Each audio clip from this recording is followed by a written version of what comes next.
All right. I've got microphone here. Hello. Is microphone working? Hello. Hello. Good. Give me a second. I'm going to give a great lesson. So my sister gave Amazon gift card, and I ordered these things myself. So she didn't pick out the gifts necessarily, but I still consider these gifts from her. Let me just make sure this is this has got. Let me just make sure this has got sound. Hold on. Give me a sec. Yeah, it's got sound. Okay, so we got sound. So in any case, this is this like a kippa, right? And I was wearing a bandana because I like to cover my head because a lot of negative energy can come in from the crown chakra, for example. And so you have this. It covers the hair, right? And this actually feels much more holy wearing this on my head than a bandana did.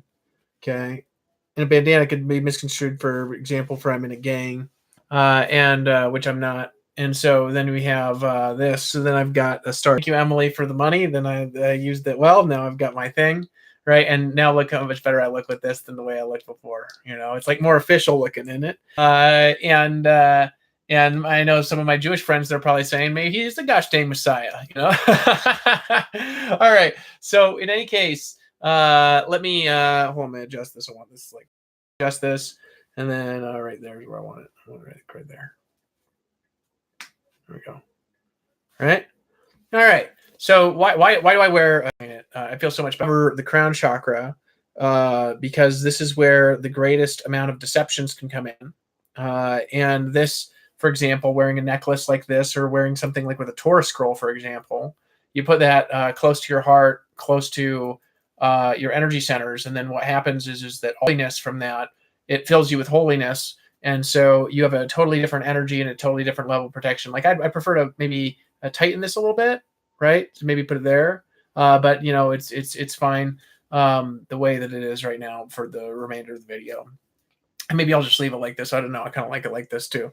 So in any case, I also like not cutting my hair. This is a personal thing, and just letting the beard grow wild because, I learned from the Native Americans that if you cut your hair, you lose your powers, right? But in any case, thank you, Emily. Emily's my sister. Sean's her boyfriend, husband, everything, right? So in any case, let me give you a lesson about the New Jerusalem. And unfortunately, actually, no, I want to go get a Bible too, so I got to borrow my brother's. I don't know what happened to mine. So, hold on. Hey, John, can I borrow your Bible? I don't know. I think it's at the house. I'll be right back, everybody.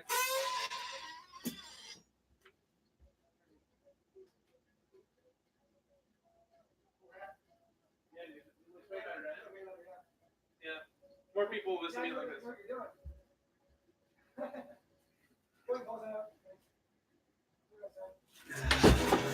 All right, so let me explain, okay? Hold on. So I want to do a lesson on the New Jerusalem. Hey, thanks, David Cleve. Appreciate it, and thank you for the gift too. I appreciate that, brother. That'll go a long way, All right, so I've got two things here. I've got a Bible, and I've got the Book of Mormon, Doctrine and Covenants, and stuff like this. So I'm going to do a lesson on the New Jerusalem, which I call the Paradox Mind. And I'm not going to look at all the references right now, but look up all the references, for example, on the mind of God, all through scriptures, and you'll find all sorts of scriptural references to what I'm talking about all through the Old Testament. And you might find it in the New Testament as well. But the mind of Elohim is actually the paradox mind. This is what I'm talking about. And so the first thing I'm going to do is I want to tell you a little bit of story about how I came to I came to the knowledge of the New Jerusalem. Let me tell you a little bit about it. Okay, so there's the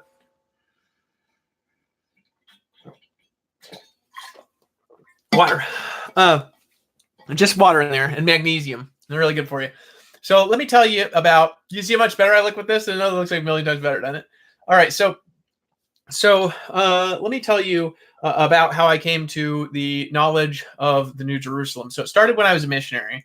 I was born again, like I said, and then I just became like totally absorbed into the scriptures and searching the scriptures for the meaning of eternal life, Like I didn't masturbate for like 2 years when I was born again because like I just didn't need it. You know what I mean? It was like that was the weirdest thing ever. And why I mentioned that is because like it liberated me from all sorts of like needs and stuff like that, right? And so in any case, what happened is that every day I picked up this habit after a while where I would read the first chapter of Genesis, and then I would read the book of Revelation. And I usually would read the book of Revelation, and then I would read the first chapter of Genesis. Then the next day I'd read the first chapter of Genesis. Then I'd read the chapter of Revelation. What chapter of Revelation would I read? I'm not going to read the whole book of Genesis. I might actually do that in this video. Let me tell you what I read. Let's do it actually like the way that I used to do it. Okay, so let me go to this is my brother's Bible because so I did something with mine. It's probably in the house. So hold on a second here. We have Acts, Romans, Corinthians, Galatians, okay, Revelation, okay, so, all right, so I'm going to read Revelation 21. I'm not familiar with the layout of this Bible. Okay, so, hold on, make sure this is the right one. Okay, here we go. I'm going to read this whole chapter to you. It's a long chapter, okay, so Revelation 21, this is about the new Jerusalem descending from heaven, out of heaven from God, okay, prepared as a bride adorned for her husband. Hold on, I gotta get my kippah in there or whatever. All right, so, and I saw a new heaven and a new earth, for the first heaven and the first earth were passed away, and there was no more sea. And I, John, saw the holy city, New Jerusalem, coming down from God out of heaven, prepared as a bride adorned for her husband. And I heard a great voice out of heaven saying, Behold, the tabernacle of God is with men, and he will dwell with them, and they shall be his people, and God himself shall be with them and be their God. And God shall wipe away all tears from their eyes, and there shall be no more death, neither sorrow nor crying. Neither shall there be any more pain, for the former things are passed away. And you could tap into the good feeling of Jesus in your heart as you're listening to that, right? And he sat upon the throne and said, Behold, I make all things new. And he said unto me, Write, for these words are true and faithful. And he said, he said unto me, It is done. I am Alpha and Omega, the beginning and the end. I will give unto him that is athirst of the fountain of the water of life freely. He that overcometh shall inherit all things, and I will be his God, and he shall be my son. But the fearful and unbelieving and the abominable and murderers and whoremongers and sorcerers and idolaters and all liars shall have their part in the lake which burneth with fire and brimstone, which is the second death.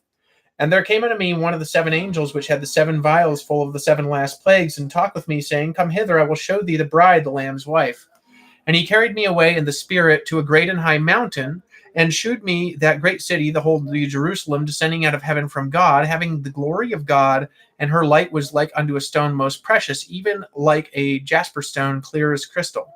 And I had a wall great and high, and had 12 gates, and the gates 12 angels, and names written thereon, which are the names of the 12 tribes of the children of Israel. On the east 3 gates, on the north 3 gates, on the south 3 gates, and on the west 3 gates. And on the wall of the city had 12 foundations, and in them the names of the 12 apostles of the Lamb. And he that talked with me had a golden reed to measure the city, and the gates thereof, and the wall thereof. And the city lieth foursquare, and the length is as large as the breadth. And he measured the city with the reed 12,000 furlongs. The length and the breadth and the height of it are equal. And he measured the wall thereof 144 cubits, according to the measure of a man, that is of the angel. And the building of the wall of it was of jasper, and the city was pure gold, like unto clear glass. And the foundation of the wall of the city were garnished with all manner of precious stones. This first foundation was jasper, the second sapphire, the third chalcedony, the fourth an emerald, the fifth sardonyx, the sixth sardius, the seventh chrysolite, the eighth beryl, the ninth topaz, the 10th chrysoprasus, the 11th a jacinth, the 12th an amethyst. And the 12 gates were 12 pearls. Every several gate was of 1 pearl, and the street of the city was pure gold, as it were transparent glass. And I saw no temple therein, for the Lord God Almighty and the Lamb are the temple of it. And the city had no need of the sun, neither of the moon to shine in it, for the glory of God did light in it, and this Lamb is the light thereof. And the nations of them which are saved shall walk in the light of it, and the kings of the earth do bring their glory and honor into it. And the gates of it shall not be shut at all by day, for there shall be no night there. And they shall bring the glory and honor of the nations into it, and there shall no wise enter in anything that defileth, neither whatsoever worketh abomination or maketh a lie, but they which are written in the Lamb's book of life. Okay, so there's a bunch more on there. I like this one. It says, I, Jesus, sent mine angel to testify these things in the churches. I am the root, the offspring of David, the bright morning star. And the spirit of the bride say, Come. Let him here say, Come. And let him that is athirst come, and whosoever will, let him take the water of life freely. And there's a bunch of other things there, promises and stuff like that. So, all right. This is first of all a revelation. The fact that I got nobody watching this right now is just ridiculous. This is one of the most important things you guys are ever going to hear. So in any case, I used to read that, then I'd read Genesis 1. I've got most of Genesis 1 now memorized. I'll try it from my memory later on. You can correct me where I'm wrong, because I've still got some errors in Genesis 1. And I'm still working on that, and I won't proceed until I've got an error-free chapter. It must be error-free. So word for word. So, let me explain what happened. So I'm a missionary, and I'm talking about the city of New Jerusalem. And I originally found this because somebody told me there's a UFO in the book of Revelation. And I think that this was the UFO they were talking about, because it descends from the sky and it's huge. It's like, we're talking like 1,350 miles cubed, a cube that's 1,350 miles. And then later, what happened is that, I fell away from that church, and then I eventually came back after my enlightenment. And when I was enlightened, I had all the knowledge of the universe accessible to me after I was enlightened, okay? And what happened is without even knowing what it was, I knew that I was David, and I also knew that, I knew that I was David, I knew that I was Messiah, and I knew what the city of New Jerusalem was. Now, I had never seen at that point a vision of it. Now I've actually seen visions of it. I'd never seen a vision of it, at least not in waking. I probably had seen it in my dreams at night or something like that, sleeping my whole life. But I didn't record those. And so my point is, with this is that my point is with this is that I knew what the city of New Jerusalem was. And you say, well, what is it? I remember a conversation with my brother, and this is after my enlightenment, and this came actually from very early knowledge, where I had a situation where, the police had come over, and somebody was trying to organize an intervention for me really close after my enlightenment, when I was being drugged and stuff like that. And I'd scratched off all the skin on my face, and then my skin had just supernaturally regenerated in like 3 days, and it had no scarring on it whatsoever in literally 72 hours. Right, the very first time, very, very close after my enlightenment. It was very bizarre. I know I was not on anything when my skin had regenerated and was perfect in 72 hours that time. I scratched it off again after that, right? I didn't know I was being drugged. So these police came over, and they said, they're talking about how you're going to start this, you're going to leave the space and start this, you're going to start this religion, and you're talking about building this thing called the universe. And I said, no, we build the city of New Jerusalem. We leave the earth for 1,000 years, and then we bring it back to the earth. That's what we're going to do. And I had never seen a vision. I'd never even said that. That just came to me. And then I said, wait a second. This is America. I can believe what I want to believe, okay, as long as it's not hurting it. That was when I got rid of the most dangerous person in my life, was that conversation. I'm very thankful that I got rid of him that day. So in any case, depart, right? So in any case, what happened is I just knew this later in my life. So I knew this. Now I used to read Genesis. I used to read Genesis 1. I used to read Revelation 21. And then I used to read Ezekiel 37, like every day in sequence. And I never knew why I was so into Ezekiel 37. I was into Ezekiel 37 because I'm David, and I just didn't understand why I was reading all these scriptures and why I was coming across them like that, is because this was part of my mission. So then, I had this vision where basically the reason, one of the great purposes of the stars, among other things, is to rule over the day and the night and whatever, but also to provide materials to build the universe engine, to build the city of New Jerusalem, because this thing has to be built at some point. Wouldn't you agree? So a lot of people are like, well, this is an eternal thing that's always existed, and they don't really understand even what it is, right? But it's like, who says that was never built? Are you certain that at some point or another God creates that? So maybe it's actually not created yet because it's not here yet, right? And so what happened is that I had all this sequenced information. I remember sitting there talking to my brother, and my brother, I was describing to him how the whole universe got there through a series of paradoxes. And I'm like, we explode from a single point, we collapse back to a single point every 133 trillion years, and we have to forget who we are. I've explained this to you guys many times. And then I was like, and then what we do is we build this thing called the city of New Jerusalem, and it's in the Bible. It's actually a universe engine that rewrites reality, and then we create the universe backwards in time. And my brother was like, oh, that makes a lot of sense. And this was, by the way, I was not taking plant medicine. I was not taking anything. Right? And when I talked to him, this was just coming from my enlightened knowledge, and I had never even said this stuff before. I just knew exactly what we were going to do, and all this knowledge had come into my consciousness in my enlightenment because I'm David. This is who I am, right? And so in any case, what happened is then I found all sorts of evidence. So I said one of the purposes of the stars is to provide materials to build the universe engine because it's made of organic living gold, rhodium, silver, basically the most precious elements on the periodic table of the elements, and all the elements really on the periodic table of the elements are in there, but really it's predominantly made of the most precious ones. Okay, and it's the most beautiful thing you guys can imagine, the city of New Jerusalem, right?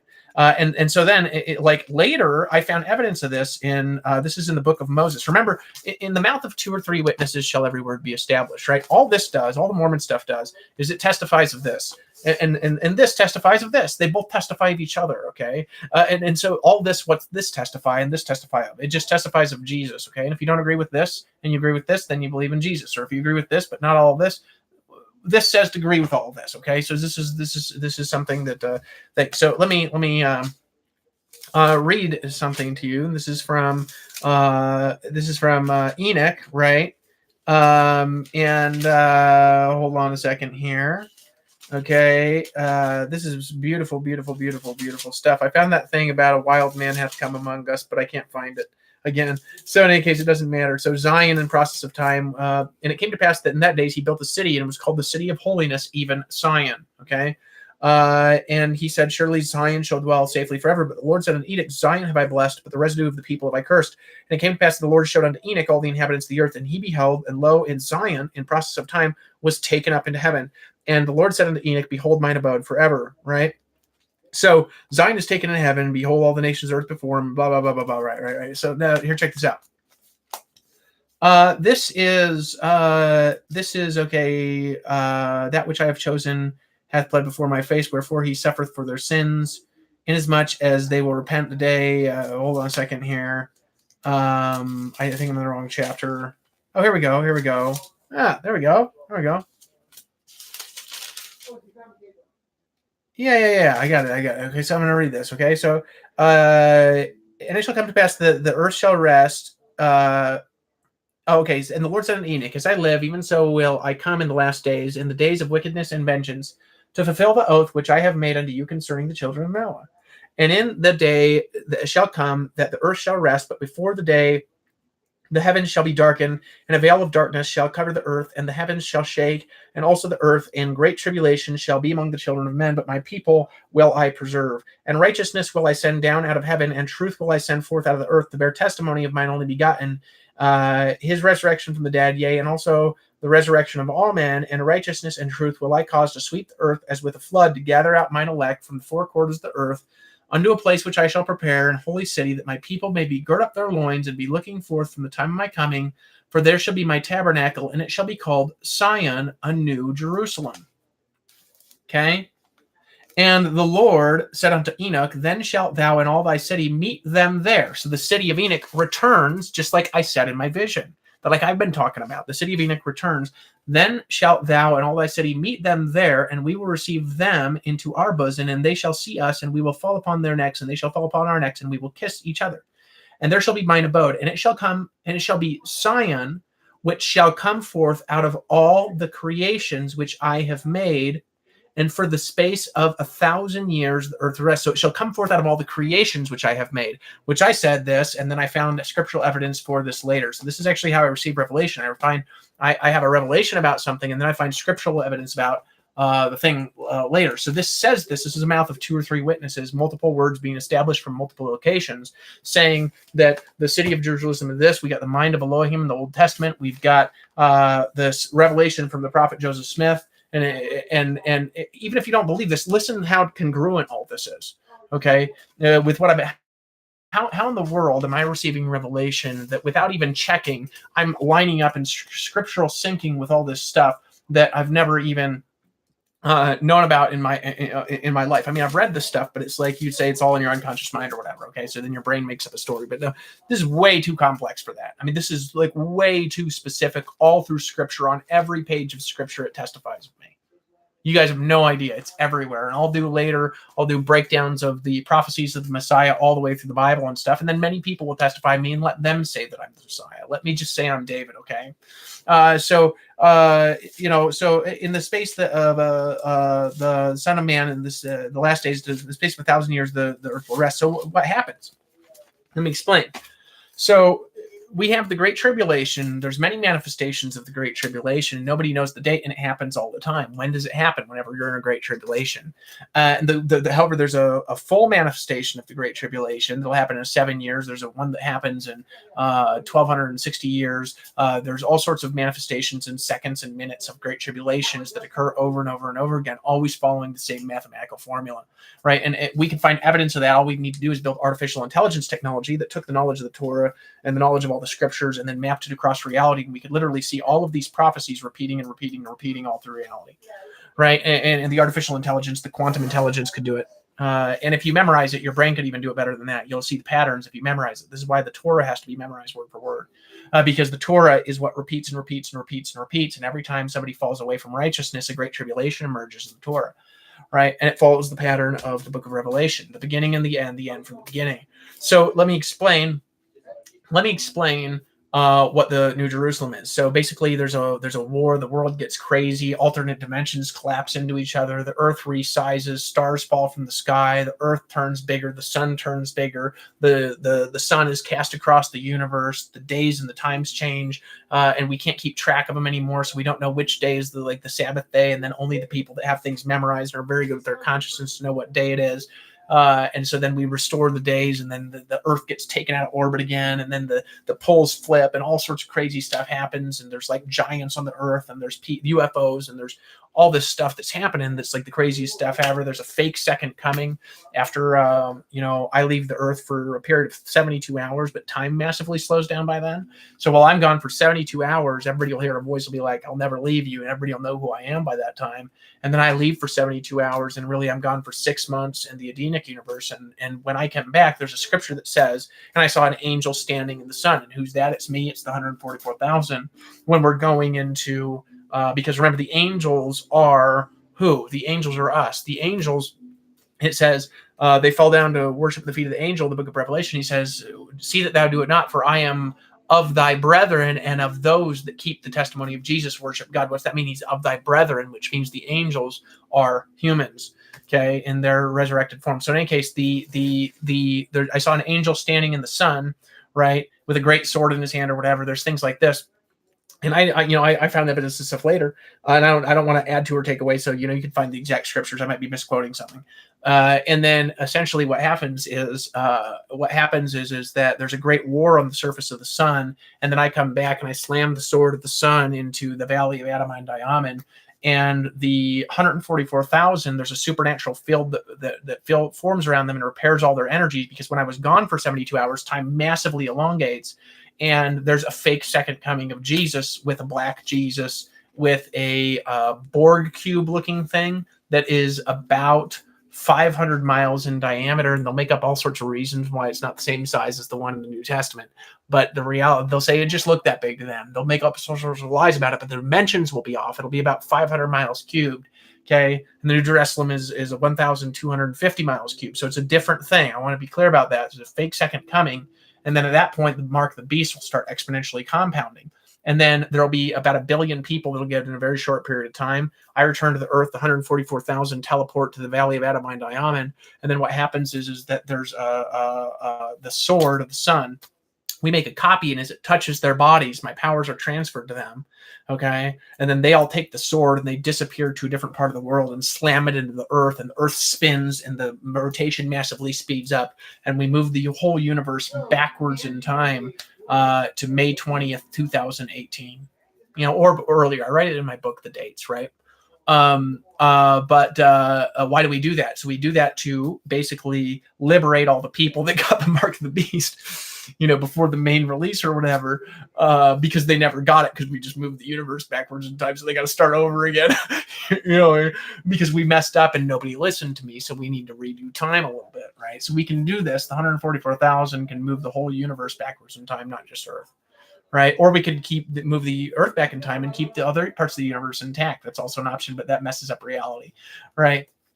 So how do you actually move the universe backwards in time? Let me explain it. The sword of the sun will be made of adamantium, which is biological living metal that is called singularity metal. And singularity metal weighs more than the known universe, but it also doesn't. It only manipulates gravity if it chooses to. It's a very bizarre thing, and it has more energy in it than anything in the whole universe does. Because in this universe, it's come from a singularity, so there's a massive amount of energy in it. And when it slams at the key points, the energy structures of the Earth, which will be the meridian pathways of the Earth, it forms a supernatural field. The Earth resizes, stars fall from the sky, and and the whole universe moves backwards in time, and then most of humanity won't even remember it. And so people will hear stories and people will just think those people are crazy. And then all of a sudden we move all the positive changes that, for example, Donald Trump has made in the government backwards in time. So he's got 8 years still contained within a window of 4. So he can still complete all the things that he needs to complete. Right. And then we prepare to make America righteous again. And so in any case, this is essentially the plan right now. And parts of this can change. We can change the universe moving backwards in time thing, but it's actually probably very important for reality at this point because not enough people are listening. I got 0 viewers right now. And so when there's like I was telling somebody in another video, in a private video, actually, I sent to one of my buddies, if I had 100,000 people that were believing in my message, I could reorganize time and I could reorganize space and I could regenerate people's cartilage because I'm not doing it. God's doing it, right? Because I've got so much faith. And so we need people believing in the message. We need people unifying. We need people to get over their stuff. They're like, superheroes can't be real because it hasn't happened yet. It actually is happening right now. And I'll tell you the ones who got the superheroes right now. You want to know who? You want to know who has the superheroes right now? You want to know who? They're not superheroes. They're just super villains. In prisons all across America and all across the nations of the earth, there are people getting marked. I know many of them. You actually know many people that are marked. Okay. They're getting the mark. Their consciousness is linked. They are entirely cut off from the presence of God, with a fake spirit, with a fake energy, with a fake love. Right. And they get deceived into their own thinking traps, into thinking that what they're doing is okay because they think that it's actually Jesus that's doing it, and it's not.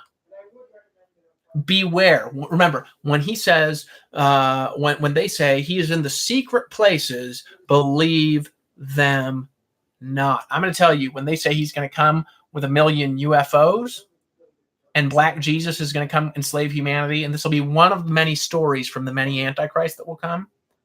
And these things will actually happen. This is the scary thing. They're actually going to happen. I told Orrin Woodward nearly a year and a half ago that the Antichrist was traveling through space, gathering extraterrestrials to prepare for an alien invasion. And now I'm seeing evidence of it from people. And my point is that whether or not you believe any of the crazy stuff, a war's coming.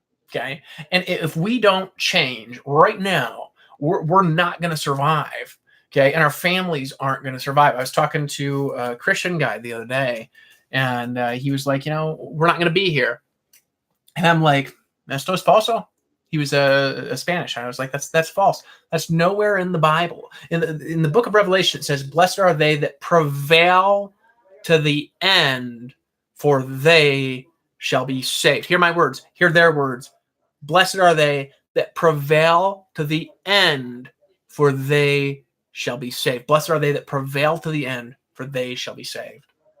Okay? But there's also going to be false raptures. And what's that going to be? That's going to be UFOs showing up and just destroying people or teleporting them into their thing, and then they have their slaves up there. You know what I mean? Or whatever. There's going to be all sorts of bizarre things that are going to happen. And the deceptions are going to be so intense. Okay, you can't even imagine the intensity of the deceptions that are going to come your way. How do you keep guarded from it? Well, you read the scriptures. I like the modern revelations. I like the ancient revelations. Whatever your scriptures are, you memorize them word for word and repeat them and repeat them and repeat them and repeat them in your consciousness. I like the Torah. I like the New Testament. I like the Book of Mormon, particularly for keeping away bad energy, because it keeps away bad energy when in particular, it's good at keeping away dark deceptions, right? And so in any case, you got to guard yourself. You got to protect your heart. Okay. And stay true and stay true and stay true and stay true and stay true and stay true and stay true and stay true and stay true to your mission, and stay true to your message, and stay true to the truth. And Chris Jones, by the way, I sent you a message. It's a $10 billion idea. Check my message out and respond to your old brother. You know what I'm saying? your brother from another mother. $10 billion idea, Chris Jones. And so in any case, that's just for you and me. I put it private because, I know that you appreciate that. I won't mention your name that much unless I'm saying something like that. Like I have no other way of communicating with you if you don't check my messages, and I know you're busy and whatnot, but it's like about a 50-minute video. Okay. You can watch the whole thing. All right.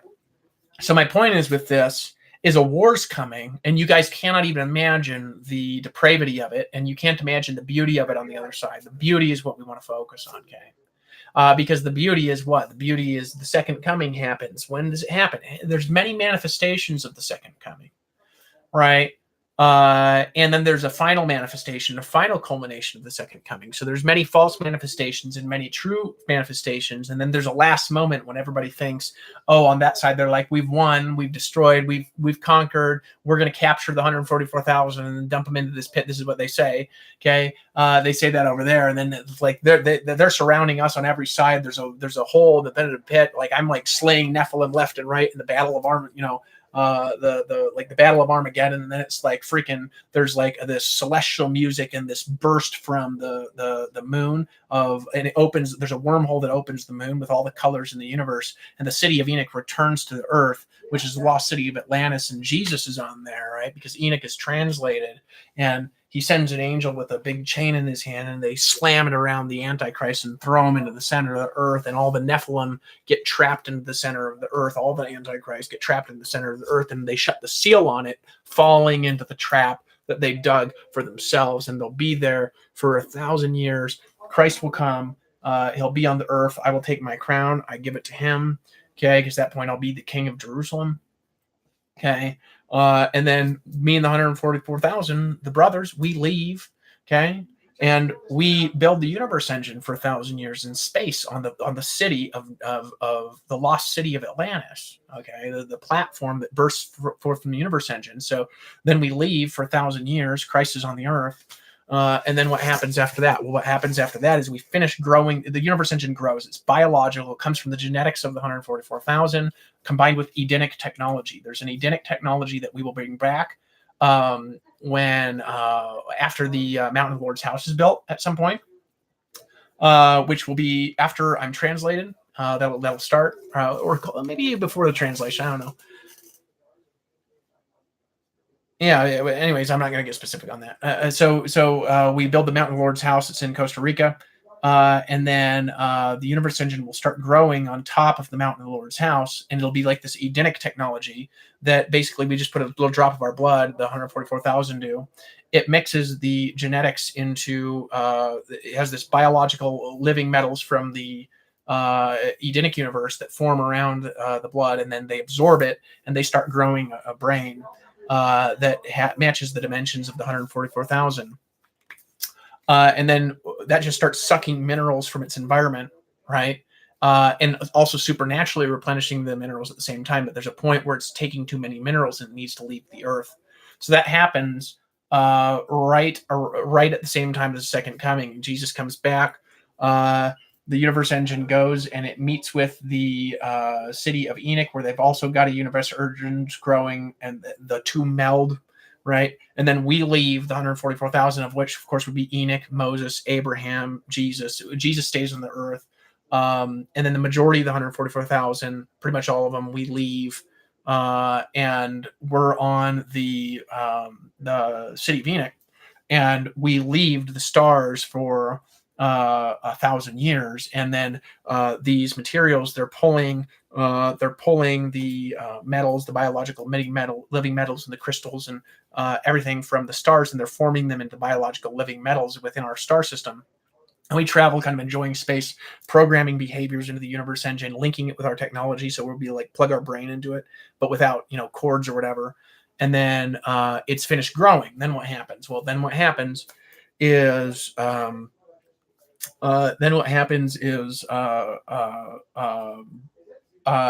Jesus needs to come and join us, because the Father is going to come when the universe engine is finished and seal us. So the Father comes, the Father in heaven, he comes from the future backwards in time and seals my head to the universe engine. I then seal Jesus and his 12 apostles and my 12 apostles, right? So there's like 12 apostles, right?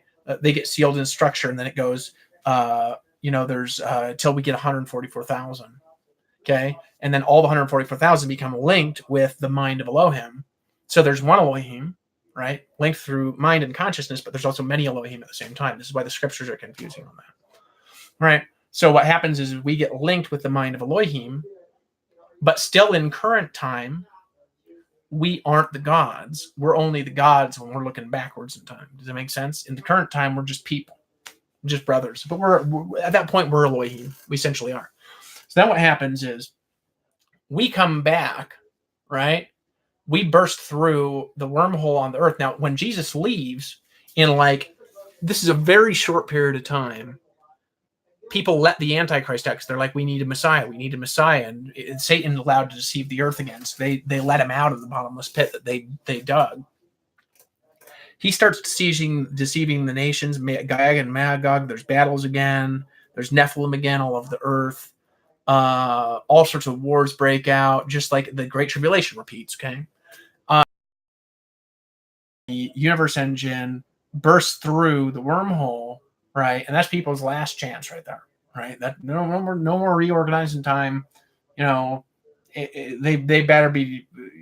That's Judgment Day. So the universe engine, the city of New Jerusalem, bursts through the wormhole, and it's singing with the choirs of consciousness and the angels of God, and then it descends, and it bursts through. Excuse me, and then the wicked are destroyed. Everything's resurrected, and they're pulled into the city of New Jerusalem. And in one day, in 24 hours, okay, which is unimaginable amounts of time for people experiencing, because they relive everything that they've ever done in their lives, and also previous incarnation, all sorts of weird stuff, okay? So every thought, every action, every decision, every movement is judged. Like, why'd you do that? Why'd you do that? Like, everything, okay? And every man is, and this is for men, every man is rewarded according to his works. And women are not judged by law. Women are rewarded for their glory. That's why it says every man is judged according to his works. It never says that about women, right? So what happens is, man is judged and recorded by his works. Women are rewarded for their glory. Glory is something else. Glory comes from the book sealed with 7 seals, right? Glory is being a mother. Glory is loving your husband. Glory is loving your children. Glory is doing what you got to do to provide for your family. This is glory. This is the art of glory for women. They're rewarded. They're not judged. They don't get cast out. And so what happened? There's no women in hell. None. It's all men. Every point in the Bible where everybody's mentioned in hell, it's men, 100% of the time. I will look upon the men that transgressed, for their fire shall not be quenched. Blah, blah, blah, blah, blah, blah. Right? There's all sorts of different treatment towards men and women in the Bible. Right? Because women are built for men, not man for woman. So she's built to be a helpmeet to the man, right? And then he's also built to love the woman, to love his helpmeet. Does that make sense? And so, anyways, what happens is after the judgment, it's done. Many people will say to God to Jesus in that day, didn't we do many miracles in your name? And listen to what he says. He says, I never knew you. Meaning never. Depart from me, ye that work iniquity. Who are the ones that never knew Jesus? The people that never say the Lord's Prayer. There's one. I confess that Jesus died for my sins. He raised from the dead the third day, and he sits at the right hand of God. That's, all of a sudden he did know you at one point, right?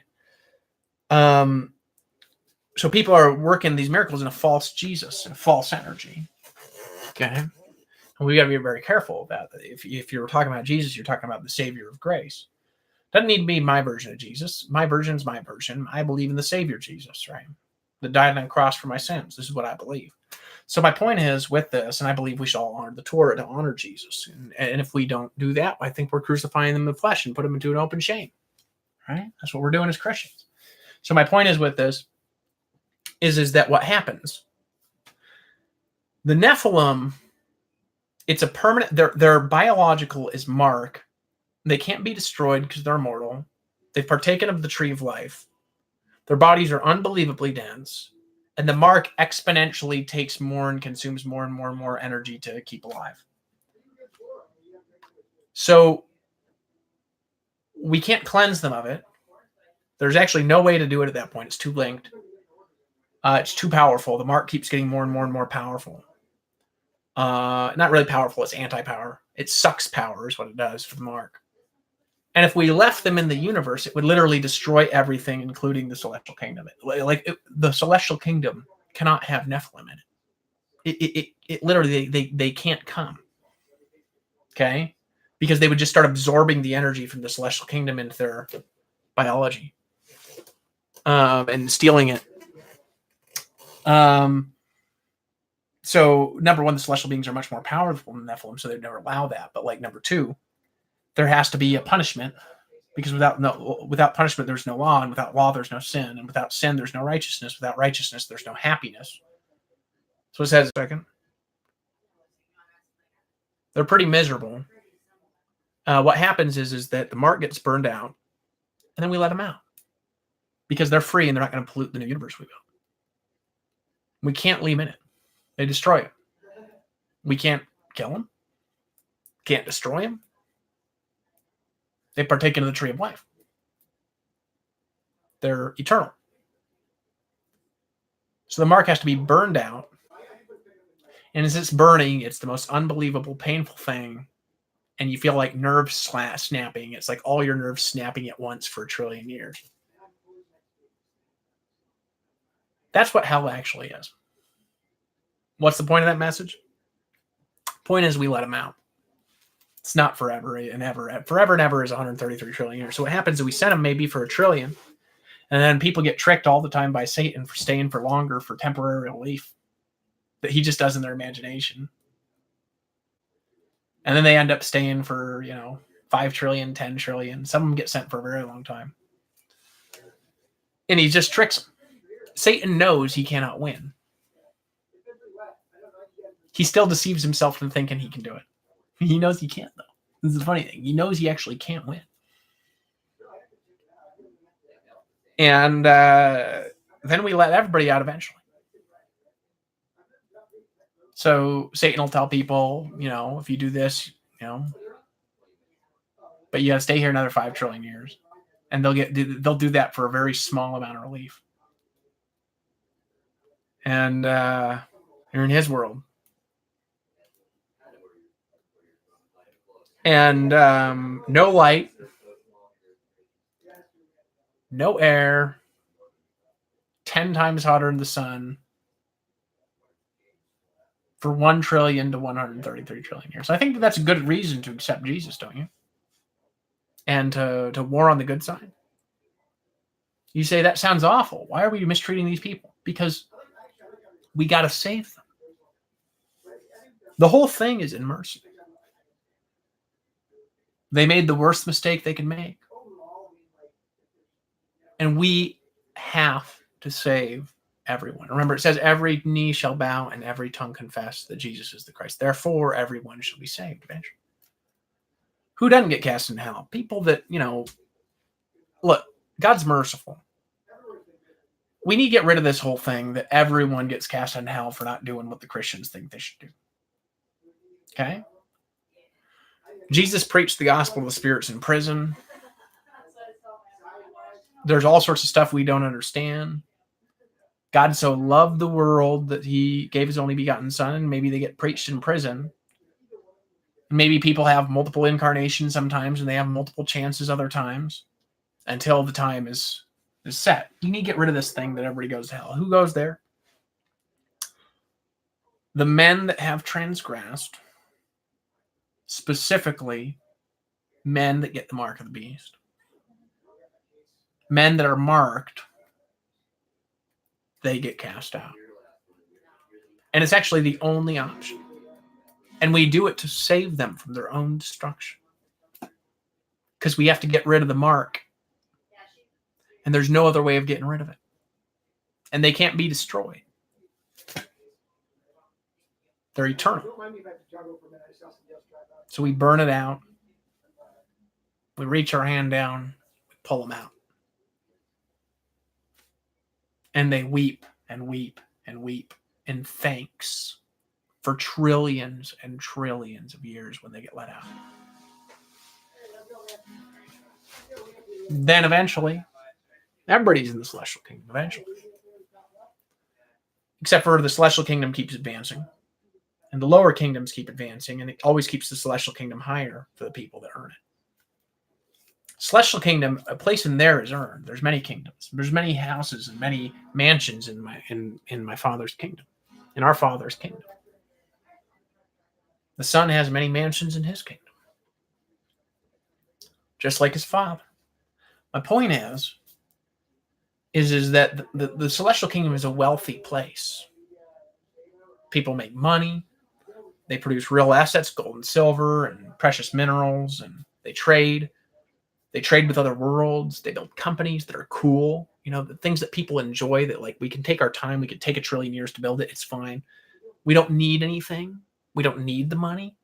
We're just doing it to please the women, to make society better, to advance, you know, because it says the nations of the earth shall bring their glory and honor into it. What's that mean? It means the nations of the earth. They're still nations. There's still nations in the kingdom of heaven. There's still presidents. There's still kings. There's still societies. All the things people love to do, but there's no debt. You don't need it. You can take a break for 1 trillion years. Let your assets grow. Let your investments grow, or you can work. We all till the earth. We all plant trees. You know what I mean? We're perfectly balanced. And we get more powerful and more powerful and more powerful eternally. That's why Paul says you can't imagine it. Like a pinky of somebody in the celestial kingdom 1,000 trillion years from now, like this part of his pinky is more powerful and intelligent than this whole universe. Anyone that's there. All right, found it. That's how dense and how powerful they become as future goes and their orbital mass increases, their mass and their biological energy increases. And they're eternally more powerful, eternally more righteous, and eternally more rich. And so someplace where everybody wants to be. So we use the law of attraction to get them there. Right? So there's a great war coming. My point is there's a great war. And if we don't prepare for the great war, we don't have a chance. The anti-kingdom is very advanced right now. Way more advanced than we are, technologically. In terms of raw power, they're more advanced. In terms of unity, and in terms of happiness, and in terms of spiritual energy, we're more advanced. But they've got more physical strength and they've got more physical power right now, which is actually a really big problem that I've been warning about for years. Okay? And I got a dream where everyone is powerful, where all the men are kings, where all the women are queens and princesses, where we just keep lifting up society and lifting up society and lifting up society and lifting up society and lifting up society and lifting up society, and it never stops. You got to understand what's coming to prepare. How do you do that? Go to thekingdomofelohim.org or order the Kingdom Club, the book.